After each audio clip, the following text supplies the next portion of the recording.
This is NBC 10 News. Gunshots ringing out, bullets flying, loud police sirens, or the fear of getting shot and killed by just walking to the store. Neighborhoods riddled with gun violence. It is a reality for many in Philadelphia. And tonight we're taking you inside what their lives really look like. All new at 5, the NBC 10 investigators introduce us to a young man caught in the crosshairs. Investigative reporter Mitch Blocker reveals the man's age group seems to have a target on it. Do you feel safe here? No, I don't. Statistically, Rodney Richardson may have good reason to feel that way. A lot of people around here don't even make it to get to see my age. The 23-year-old lives in Northwest Philly in the 22nd Police District. No area has seen more shooting victims in 2017. In the first 6 months, 31 people under the age of 24 were shot, 5 of them dead. It's money, power, and a respect thing. Some people just want control. It's just moving forward and it's getting worse. Abby Thibault spent 1 year in the North Philly neighborhood most affected by gun crime. Her research points to a major problem. Kids can get a gun quicker than they can get a job.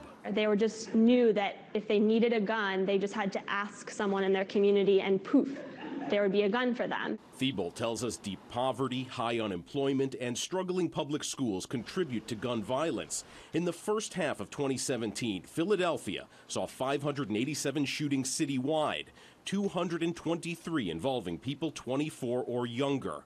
Young people under 24 account for about 1/3 of the city's gun deaths. Police statistics show most of the city's shootings involve black men. Now, according to the last U.S. Census, Philadelphia is almost equally as white as it is black. But if you're black in Philadelphia, you're twice as likely to be shot. What I can say is they're contributing factors just in general, not so much even on race, but in terms of socioeconomics that play a role into it. We met Philadelphia Police Captain Sekou Kinobrou in the North Philly neighborhoods that see the most violence. He told us that the stats haven't changed since he's been a police officer. 18 to 25 seems to be the prime age to be someone that commits a crime, but also to be a victim of a crime. Once you got a record, job's not hiring you no more. So it's like you gotta make some type of money. You won't eat out here. You won't survive out here with no money. Rodney Richardson knows how hard it is to find a job with a record. He's on probation. Crime has touched his life. Why do you think there are so many shootings in this area?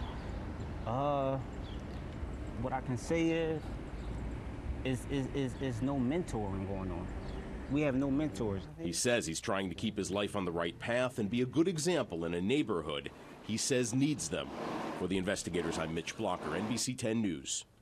You know, in my experience here, in our travels covering breaking news and crime in these particular neighborhoods, we meet people like Rodney Richardson there, resilient and trying to make a difference because there is a big problem. And one of the things that stuck out, some people feel like it's easier to get a gun than it is to get a job.